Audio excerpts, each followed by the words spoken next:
জানিয়ে দিব এই মুহূর্তে আমাদের হাতে এসেছে বাংলাদেশের গুরুত্বপূর্ণ আপডেট সংবাদের শিরোনাম। শুরুতেই থাকছে একটা চাঞ্চল্যকর প্রতিবেদন।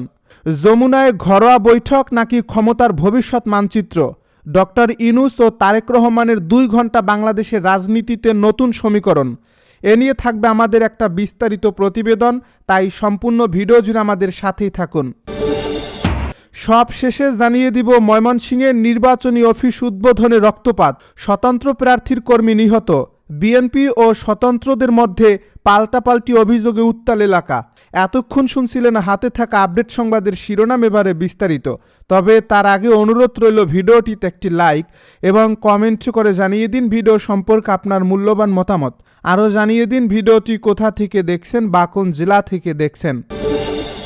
যমুনায় ঘরোয়া বৈঠক নাকি ক্ষমতার ভবিষ্যৎ মানচিত্র। ডক্টর ইউনূস ও তারেক রহমানের 2 ঘন্টা বাংলাদেশের রাজনীতিতে নতুন সমীকরণ। ডক্টর মোহাম্মদ ইউনূসের সরকারি বাসভবন যমুনায় অনুষ্ঠিত সাম্প্রতিক বৈঠকটি আদৌ কোনো সাধারণ সৌজন্য সাক্ষাৎ ছিল কিনা, এই প্রশ্নই আজ বাংলাদেশের রাজনীতিতে সবচেয়ে বেশি আলোচিত। কারণ এই বৈঠকে অংশ নিয়েছেন সরকারের প্রধান উপদেষ্টা ডক্টর মোহাম্মদ ইউনূস এবং বাংলাদেশের প্রধান বিরোধী রাজনৈতিক শক্তি বিএনপির নির্বাচিত চেয়ারম্যান জনাব তারেক রহমান।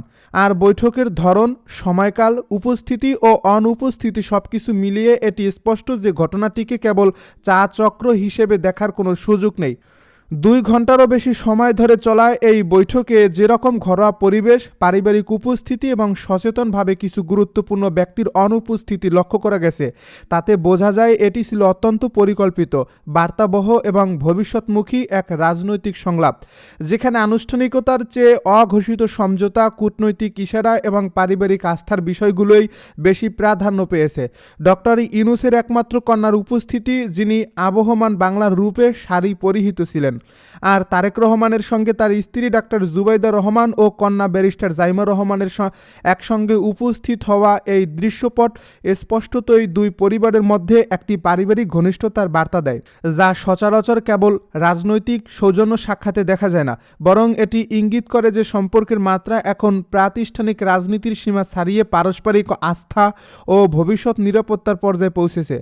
বিশেষভাবে লক্ষণীয় যে ডক্টর ইউনূসের দীর্ঘদিনের ঘনিষ্ঠ সহযোগী ও কার্যত সব আনুষ্ঠানিক বৈঠকে অপরিহার্য উপস্থিতি লামিয়া মুর্শেদ এই বৈঠকে অনুপস্থিতি ছিলেন, যা রাজনৈতিক পর্যবেক্ষকদের কাছে এক শক্ত বার্তা।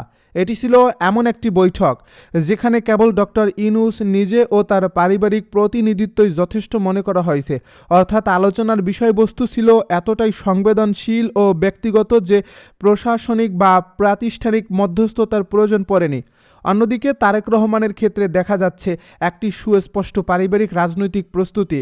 দীর্ঘ প্রবাস জীবন শেষে দেশে ফেরার পর তিনি শুধু নিজেকে নয়, বরং স্ত্রী ও কন্যাকে সামনে এনে বিএনপির ভবিষ্যৎ নেতৃত্বের একটি ধারাবাহিকতা ও বিকল্প কাঠামো উপস্থাপন করছেন, যেখানে ডাক্তার জুবাইদা রহমানের নীরব প্রেরণাদায়ক ভূমিকা এবং ব্যারিস্টার জাইমা রহমানের আত্মবিশ্বাসী, আধুনিক ও সাংগঠনিক উপস্থিতি স্পষ্টতই একটি ফ্যামিলি ডাইনেস্টির বাস্তবতাকে সামনে নিয়ে এসেছে। এই প্রেক্ষাপটে প্রশ্ন উঠছে, এই বৈঠকের মূল উদ্দেশ্য কি? এটি কি আসন্ন নির্বাচন ও ক্ষমতার রদবদলের একটি প্রাক সমঝোতা, নাকি ডক্টর ইউনূসের নিজের রাজনৈতিক ও অর্থনৈতিক ভবিষ্যৎ সুরক্ষার একটি কৌশলগত পদক্ষেপ? কারণ বাস্তবতা হলো ডক্টর ইউনূসের ব্যবসা, সামাজিক উদ্যোগ ও আন্তর্জাতিক নেটওয়ার্ক গভীরভাবে বাংলাদেশ কেন্দ্রিক, এবং তিনি জানেন যে ক্ষমতার পরিবর্তনের পর প্রতিকূল রাজনৈতিক প্রতিশোধ বা আইনি ঝুঁকি থেকে রক্ষা পেতে হলে ভবিষ্যৎ ক্ষমতা কাঠামোর সঙ্গে আগাম বোঝাপড়া অপরিহার্য। গত 17 মাসে তিনি যেসব রাজনৈতিক ও সামাজিক শক্তির সঙ্গে ঘনিষ্ঠতা গড়ে তুলছেন, বিভিন্ন ইসলামিক দল, কিংস পার্টির ধারণা, বিকল্প রাজনৈতিক সমীকরণ, সেগুলোর অনেকটাই বর্তমান বাস্তবতায় মেলান হয়ে গেছে। কারণ জনমনে ও রাজনৈতিক মাঠে এখন প্রধানত একটি নামই প্রতিধ্বনিত হচ্ছে, তারেক রহমান। এবং এই প্রবল জনসমর্থনের স্রোতের বিপরীতে দাঁড়িয়ে ডক্টর ইউনূস বুঝতে পারছেন যে বিএনপিকে পাশ কাটিয়ে টিকে থাকা কঠিন, যার ফলে তারেক রহমানের সঙ্গে একটি দৃঢ় সম্পর্ক স্থাপন এখন তার জন্য কেবল রাজনৈতিক পছন্দ নয়, বরং অস্তিত্বের প্রয়োজন। তবে এখানেই জটিলতা, তারেক রহমানকে এগিয়ে দিতে গিয়ে ডক্টর ইউনূস যদি অতিরিক্তভাবে ওয়াকওভার দেন, তাহলে তার আগের মিত্ররা ক্ষুব্ধ হবে, ঈর্ষা ও বিরোধিতা বাড়াবে। এবং রাজনৈতিক প্রতিহিংসার ঝুঁকি তৈরি হবে, যা বাংলাদেশি রাজনীতির স্বাভাবিক গণিত। তাই এই বৈঠকে নিশ্চয়ই আলোচনা হয়েছে ভবিষ্যতের পারস্পরিক দেনা-পাওনা নিয়ে। ডক্টর ইউনূস এখন যে ক্ষমতা ও সুবিধা দিচ্ছেন, ভবিষ্যতে তারেক রহমান ক্ষমতায় গেলে তার বিনিময়ে কী ধরনের নিরাপত্তা, মর্যাদা বা সাংবিধানিক অবস্থান নিশ্চিত করা হবে, রাষ্ট্রপতি পদ থেকে শুরু করে বিশেষ সম্মানজনক কোনো রাষ্ট্রীয় ভূমিকা, সব সম্ভাবনাই রাজনৈতিক মহলে আলোচিত হচ্ছে। আবার একটি অংশ এটিকে একেবারে মানবিক ও সৌজন্যমূলক সাক্ষাৎ হিসেবেও দেখছে। দীর্ঘদিন পর দেশে ফেরা মায়ের জানাজা, নিরাপত্তা ও রাষ্ট্রীয় প্রোটোকলের জন্য কৃতজ্ঞতা প্রকাশ, এসব কারণেই এই দাওয়াত ও উপস্থিতি স্বাভাবিক। এতে অতিরিক্ত রাজনৈতিক ব্যাখ্যা না খোঁজাই শ্রেয়। এই মত উড়িয়ে দেওয়া যায় না, কিন্তু রাজনীতিতে প্রতিটি দৃশ্য, প্রতিটি ছবি, প্রতিটি অনুপস্থিতি নিজেই একটি বক্তব্য, আর যমুনার এই বৈঠকও তার ব্যতিক্রম কিছু নয়। ময়মনসিংহের নির্বাচনী অফিস উদ্বোধনে রক্তপাত, স্বতন্ত্র প্রার্থীর কর্মী নিহত, বিএনপি স্বতন্ত্র পাল্টাপাল্টি অভিযোগে উত্তাল এলাকা। ময়মনসিংহের ধোবাউড়া উপজেলার নির্বাচনী উত্তাপের মধ্যেই রক্তক্ষয়ী সহিংসতার ঘটনা পুরো এলাকাকে নাড়িয়ে দিয়েছে।